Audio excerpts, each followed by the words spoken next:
Gambia's vice president has laid foundation of a multi-million-dollar electricity project in Salaji.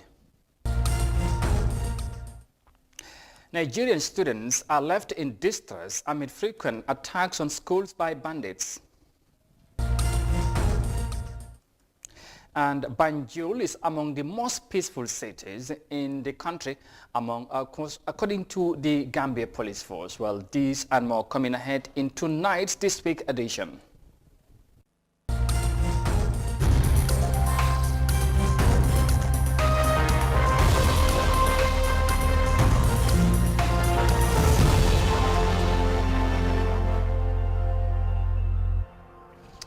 Hello, this is Africa TV. Many thanks for joining us. I am Amadou Kante, and now the news in detail. Now, the Vice President of the Republic of the Gambia has on Saturday laid the foundation stone of the Greater Banjul area's transformation and distribution modernization project at Salaji Forest Substation. The project is jointly funded by the World Bank and United Nations to improve electricity supply in the country, especially within the Greater Banjul area. The CISE has more details of that in this report. Inadequate supply of electricity has been a concern for residents in urban areas, let alone those in the provinces, as those in the Greater Banjul areas complain of inconsistent flow of power to serve their business and domestic needs. Most villages across the country have little or no access to electricity. Presiding over the luncheon, the Managing Director of National Water and Electricity Company, Nani Juara, said the project seeks to improve the dilapidated electricity infrastructure in the country. He highlighted the ways in which the project should be carried out and the areas it will improve. This project also includes the first ever modern state-of-the-art National Control Center to be constructed in Brikama, which will help Nawek significantly in our bid to transform the transmission and distribution network in this country. Your Excellency, the objective of the project is to transform and enhance the transmission and distribution capability of NAWEC so that we can also reach the international standards. The Governor of the West Coast region, Lamin Sane, underscored the importance of the project, saying it will at the same time create job opportunities for youth in the country. The project will solely enhance the operational performance of NAWEC in this country. The most rewarding factor of this project for the region is the employment creation that it will bring about for the young people of this country, especially those in the Greater Banjul area, and the limitation of rural-urban migration as well as irregular migration. The project is apt and very timely. Unagreeably, it came at the right time when it is most needed in the Gambia. The Vice President of the Gambia, Dr. Aissata Touré, said the move was a quick one taken by the government in solving the electricity predicament in the Gambia. Today, I am very pleased to say that I have negatively stabilized the generation capacity within the GBA, providing 24 hours electricity supply in the Lower River and North Bank regions, and extended the hours operation in Central River and Upper River regions. With these progressive improvements, my government's main attention is now focused on reinforcement and upgrade of the transmission and distribution network across the country. The Transmission and Distribution Modernization Project is co-funded by the World Bank, United Nations and European Investment Bank at the tune of $23 million. The contract includes designs, supply as well as installation that will upgrade the transmission network to 225 kilos and improve the operational performances of NAWEC. Reporting for iAfrica News, I am Cisse. The World Bank and the United Nations continue to support the Gambia government in providing adequate electricity for Gambians. Next to Nigeria, where the frequent attacks on schools by bandits in Nigeria have left many students in traumatizing situation. Students abduction is prevalent in the West African state, with about 600 victims in the last 6 months. Now, authorities are left worried of the situation, as featured in this report A 19-year-old student and her sister narrated their ordeal after being abducted for more than 1 month by unknown bandits. Here's more of that in this report.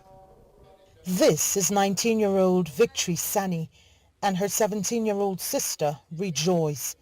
The siblings are 2 out of about 37 students abducted from a forestry college in northwest Kaduna State. Still visibly shaken weeks after their release, they relive their kidnapping experience.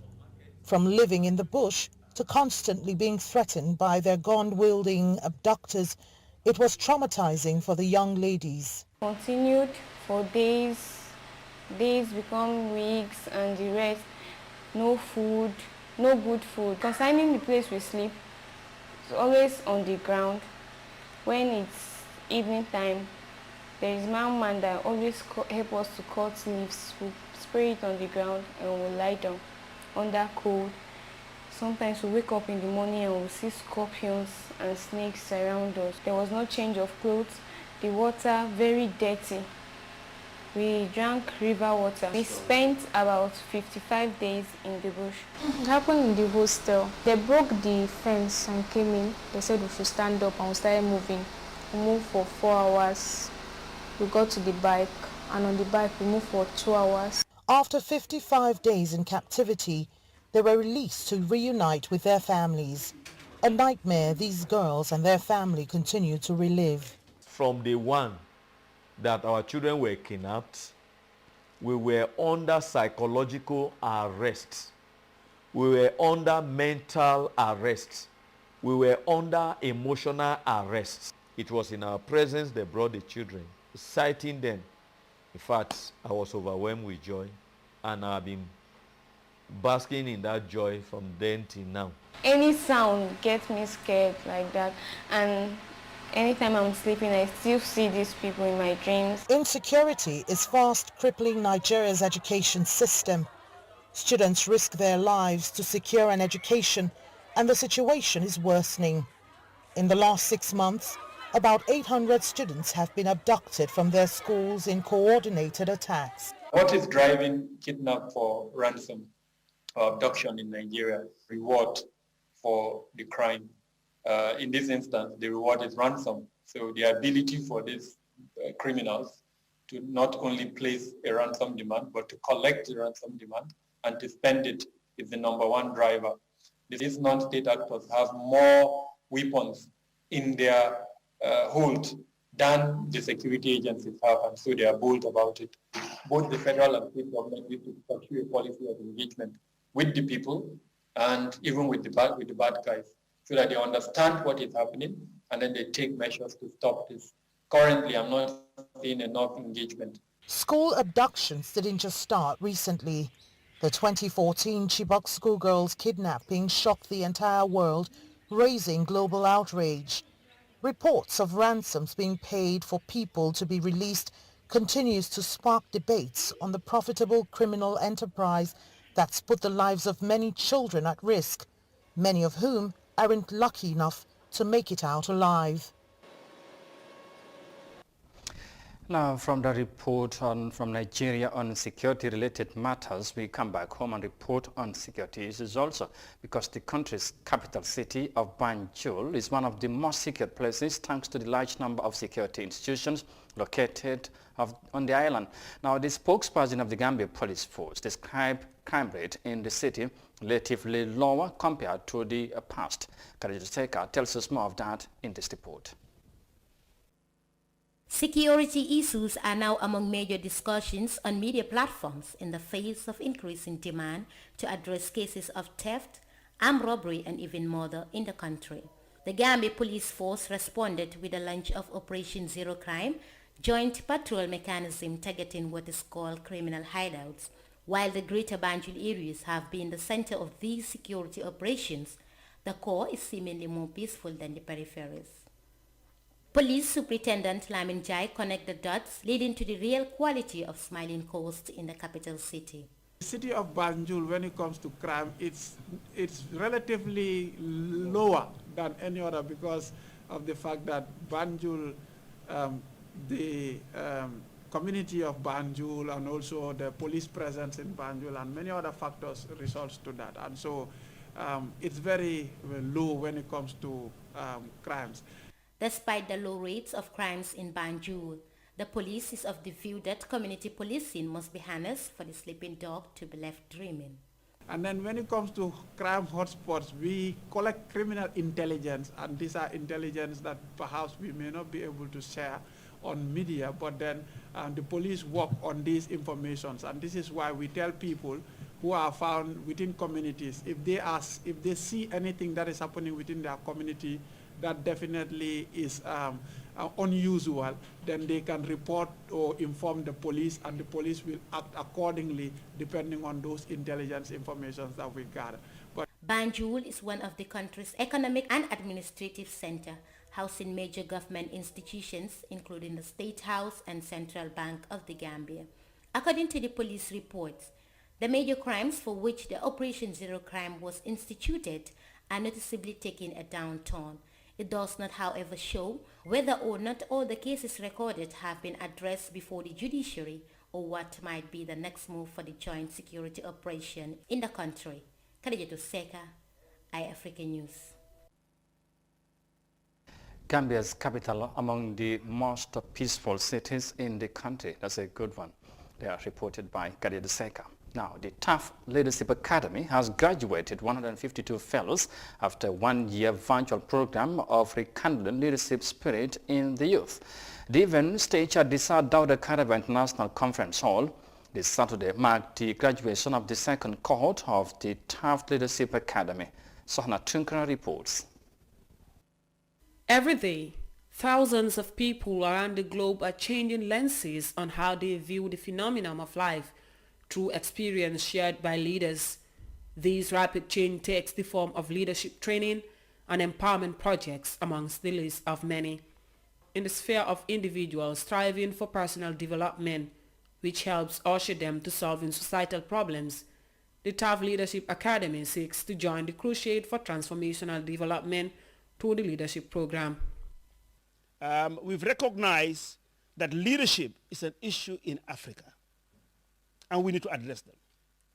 So therefore, we thought our humble role, if we're seen to be successful as an entrepreneur and at the age that we are in, is to look back at these young ones, aged between 18 and 30, and start working on them.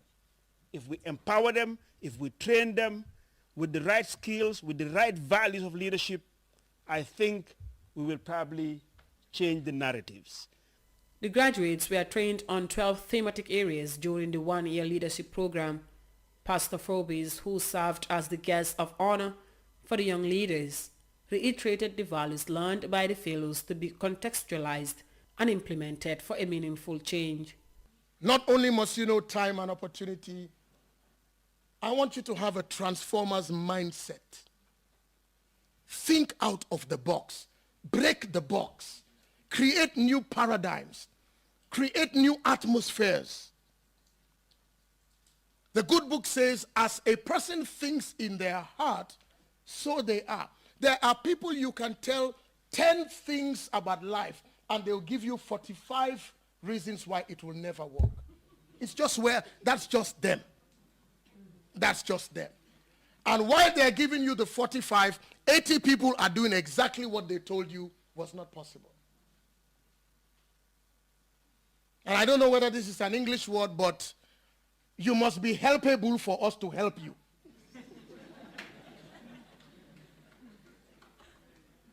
Have that mindset that you can do something.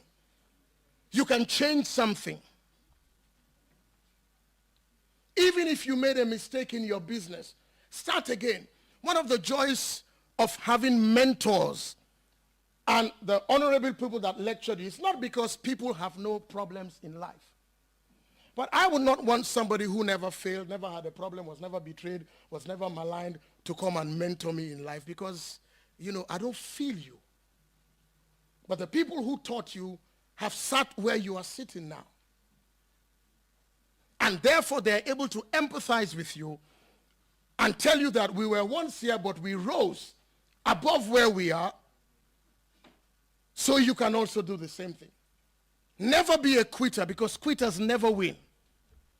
And never say never. Many of these fellows have evidently shown their leadership skills through various ways, which includes walks or through activism. When the COVID-19 pandemic began sparkling across the country, a lot of youth took the mantle of responsibility in helping in the fight against the virus. According to one of the graduates, Basiru J., the thematic areas studied have reshaped and exposed them to better leadership mentalities.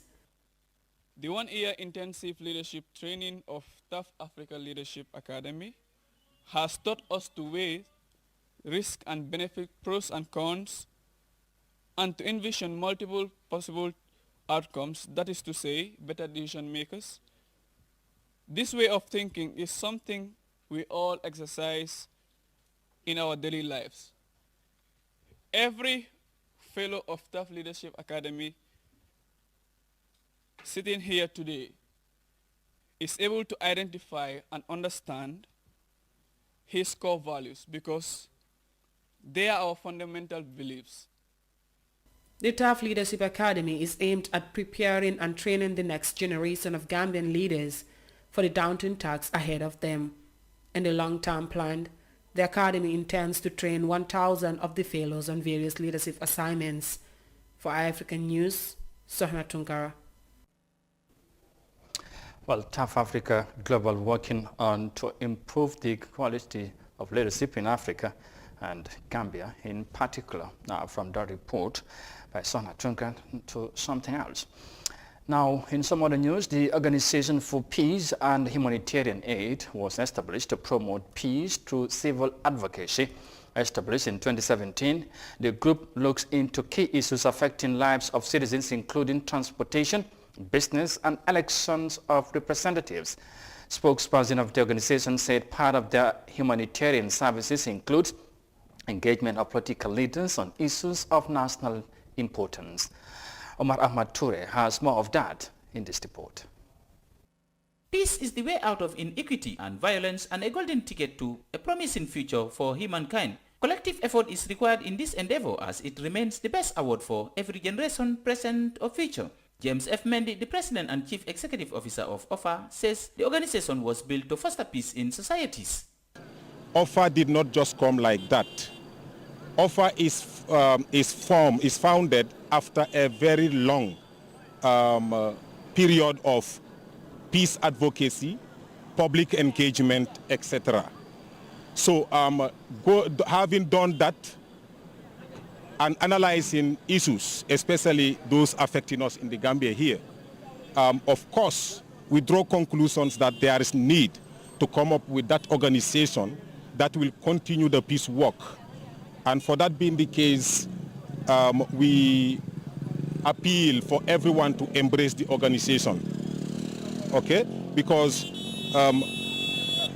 peace is something that we cannot joke with.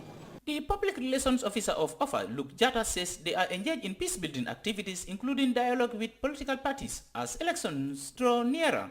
We had what we call 3 days extensive dialogue with them. We call it the peace dialogue. And the peace dialogue was there to enhance, to bring communication. Because we believe as an organization, parties in every nation could also be a trigger to conflict. We have seen in other countries, just to name a few. Sierra Leone, we have seen it.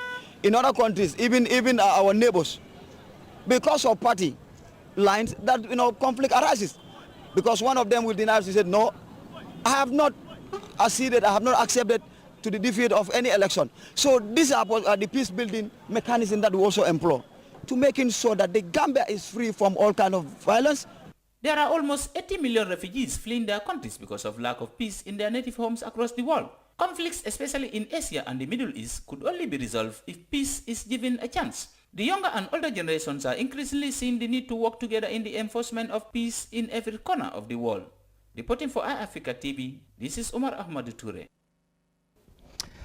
Peace is fundamental, and of course it's key to development. If you talk about development, you talk about peace. And from the report there by Omar Ahmed Toure, we will now take a break and come back shortly. Stay with us. There's more coming ahead right after the break. The pride we take in our brand, the work we put into constantly change the landscape and elevate real estate in the Gambia, it's compared to none. From inception, our goal was to add value to the beautiful Gambian landscape. That's why we are proud innovators of community estates. Kololi Sands is an exceptional piece of work, tailored for ultimate convenience and luxury, to bring you an element of finesse that is rare but unique in its own.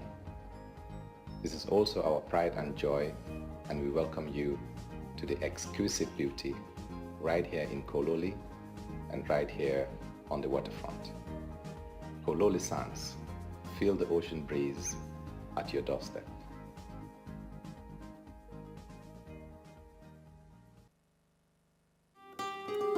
Following the announcement by the Independent Electoral Commission, the IEC, of the dates for the general voter registration scheduled from the 29th of May to 11th July 2021, the National Council for Civic Education, NCCE, reminds the public that voter registration is an integral part of the electoral process, as it is key to franchise as stated in Section 39 of the Constitution, and hence a civic right and a duty for all eligible Gambians.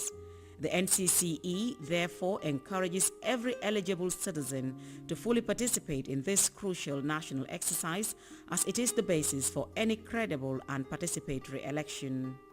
The National Council for Civic Education informs the public that to register and acquire a voter's card in the upcoming general voter registration exercise, one has to prove your Gambian citizenship by producing one of the following documents as stated in Section 12 of the Elections Act: birth certificate, ID card, passport, or alcalo or district chief attestation. As the Gambia prepares for this very important national exercise, the National Council for Civic Education reminds the public to stay away from any altercation and refrain from the use of abusive language, provocative actions, intimidations, thugs and physical confrontation at all times, as these contravene the laws of the Gambia. The public is encouraged to follow due process to seek redress when the need arises during the period to ensure that peace and stability prevail throughout the process. Voter's card is your key to franchise. Register to vote and vote wisely.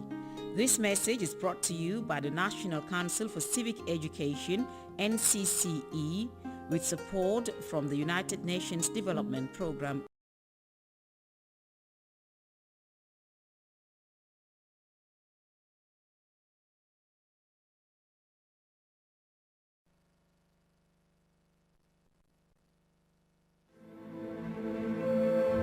They say we slept in one world and woke up in another. This global tragedy got humans together despite our social distancing. Our nature is taking a break.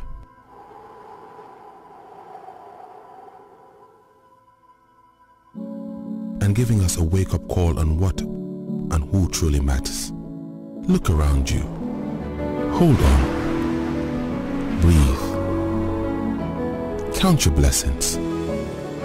Take time for self-renewal, for a better start tomorrow.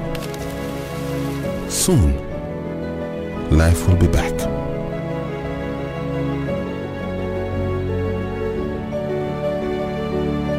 Meanwhile, let's stand apart together with one heart.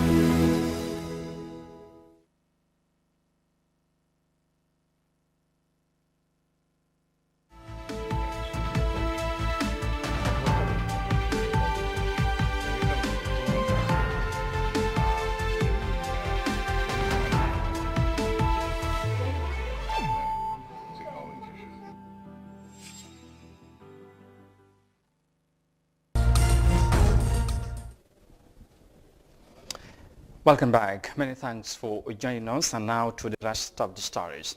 Now, President Adam Barrow has called on his West African counterparts to deliver commitment to ensure the completion of the OMVG interstate electrification project in order to attain cheaper and reliable electricity in the sub-region.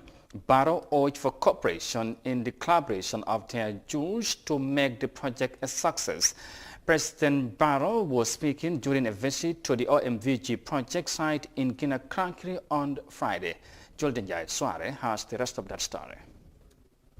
The OMVG Energy Project is a sub-regional organization with integrated development programs, focusing particularly on the management of the joint resources in 4 West African states for the generation of power. Known as the Gambia River Basin Development Organization Energy Project, it is meant to provide electricity to Guinea, Senegal, Guinea-Bissau and the Gambia.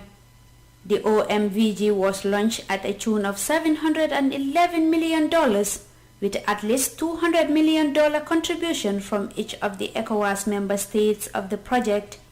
As President Barrow analyzes the situation, individual member contributions are key empowerment to the lives of the people through the high power system in the region.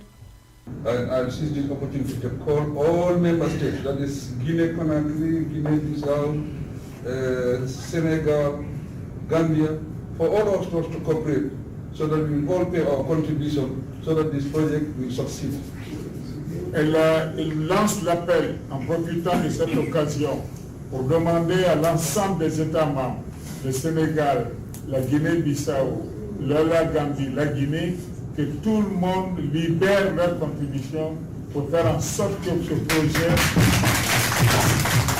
se livre sur cette province. Because we are having challenges in our contribution, but we have to make sure this project, we take it as priority for every country, for every president, so that we will have a successful project, because they should change the life of our people. He also used the opportunity to congratulate his Guinean counterpart for fulfilling part of his obligation to the joint initiative. Once again, he described the project as a major investment towards solving electricity problems within the sub-region. This is a project that can bring cheap electricity for us, affordable electricity, and reliable electricity. And you cannot develop as a country without electricity. And Gambia, we will inaugurate the project in October. The total project cost includes funding from the World Bank and non-bank sources. The commitment amount involved in the pipeline is indicative with the 4 West African neighbors known as the borrowers. For iAfrica News, I am Julden Suare. Julden Suare reporting there on President Barrow's engagement in Guinea-Conakry. Now to some election matters. The mayors of Banjul came under fire after scores of activists took to the streets of the capital city, alleging violation of the eligibility criteria of the voters' card. These Banjulians expressed dismay on Saturday over the manner in which the attestation for registration is handled under the mayors. In the absence of an alcalo or chief in Banjul, Rohi Malik Law is empowered by the Independent Electoral Commission to issue attestations for the voters' card registration in the city. Details of that in this report by Binta Jallo. The demonstrators on the streets of the capital Banjul on Saturday accused the mayoress of issuing attestation to non-Banjulians. They held banners and postcards chanting "Banjul is not for sale." As they alleged, while some eligible citizens of the capital city were denied attestation, non-Gambians were being favored by the mayoress. The protesters, comprising members of various political parties, argued that the mayoress sought to work with the elders of Banjul in the process, as the case in previous voter registration. In what appears to be a disapproval of the decision taken by the IEC, a banner portraying the message that the mayoress has no power to issue attestation to non-Banjulians was displayed during the protests. These protesters accused the mayoress of bringing people from the provinces and the combos to give them attestation in order to vote for the party she represents, the United Democratic Party. Yane Nesware of Banjul said what they have seen is not right. She alleged that the mayoress is doing whatever she feels like in the public space. She explained her confrontation with some people suspected as ineligible for the voters' card in the capital city, calling on the Electoral Commission to act before it would be late. Election be den ko tilimal. Your election be jota gunyu sacha. The election is already dating. It hasn't even started yet, and they are cheating. The IEC knows about this. We want the IEC chairman, Aliu Mahmoud Njai, to speak. We are calling him to talk to us. What he did during Yahya Jammeh's time, waiting till the last minute, we won't allow that in this election. He is responsible for everything that is happening now. Mr. Wali of Banjul also expressed his disappointment on the issue of the attestation for the voters' card. Allegation issue ma fi man li dafa nek lo xamne ma ci tek suma but jaharan jang ma ngi jaay opposite fi nga xamne moy Banjul City Council. I'm not here based on allegation. I'm here because I witnessed a lot of malpractice happening. I sell right opposite the Banjul City Council. On Wednesday, I saw a van full of people at the BCC. So I went closely to listen to what they were saying. So I saw some directing them what to do. So from there, they proceed to where they were going to acquire voters' card. I saw them split into groups. Some went to Samjak and some went to the park. I was still following them and I heard them saying, do not forget what we were asked to do. Just go there and tell them that you are born and bred up here. Hadi Jallo, also from Banjul, spoke to iAfrica TV on the issue. We are gathered here today to voice out our grievances against what have been happening since the beginning of voter registration in Banjul. We have seen that irregularities have already started even before we get to the election. A lot of our youths in our areas who have lost their papers, their birth certificates, their ID cards, they went to the office of the mayor to get attestation. They were refused attestation in order for them to be able to be registered. They were refused attestation. But once we were addressing that issue, we realized that some other people who are not from Banjul have been given attestations and they were already at the polling stations registering for their voters' cards. Yeah. In an event earlier this week, Mayoress Law vowed to continue the issuance of attestation based on her perception and concerns, and if Banjulians don't agree with her decision, they are free to take legal measures. Her reaction was triggered by mounting criticism over her duty to preside over the attestation process. According to the Constitution, attestation is under the mandate of a village head known as Alcalo and district heads known as serfs. Banjul have either of the two, prompting the Electoral Commission to confer the responsibility on the office of the mayoress. The activists, who are mainly youth of Banjul, have expressed their determination to stop what they call election malpractices right from the registration stage, urging the IEC to revisit her decision on the issue. For iAfrica News, Binti Jallo.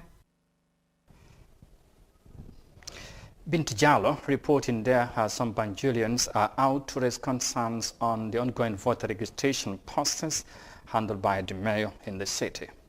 Finally, to Uganda. Now, farmers in Uganda are using online platforms to access information that could help to boost their agricultural outputs. The initiative mobile app also offered local farmers the opportunity to create a wider market prospect. Now, despite the positive outcome of the new program, government needs to improve internet services to widen the digital innovation in the agricultural sector. Here's more details of that in this report.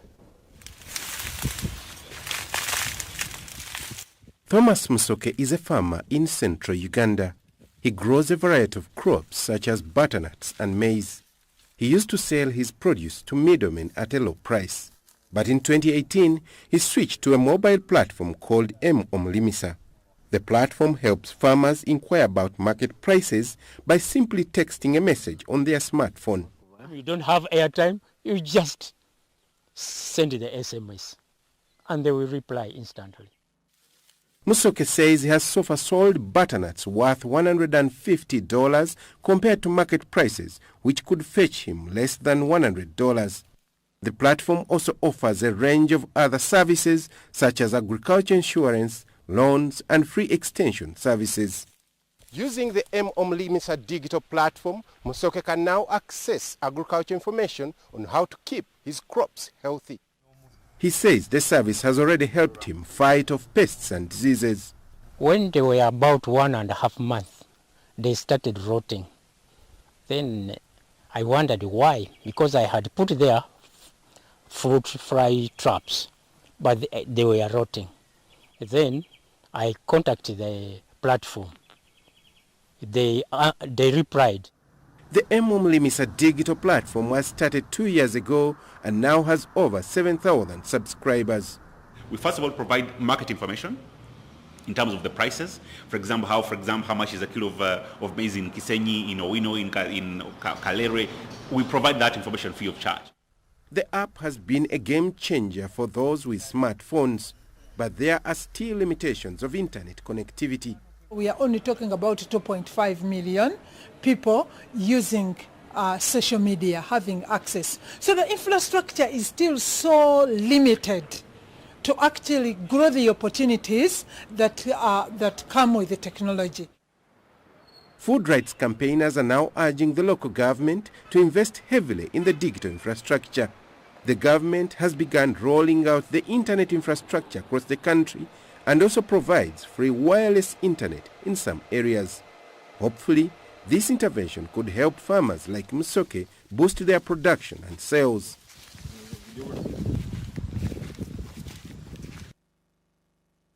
Interesting report there. Local farmers in Uganda working with authorities to boost their agricultural production in the country. And with that report, we finally bring this week's news edition to an end. But for more details on this and other stories, as always, as ever, you can visit on our website on africa.tv. But for now, though, many thanks for the privilege of your company. Thanks for watching, and do have a very peaceful night. Bye for now.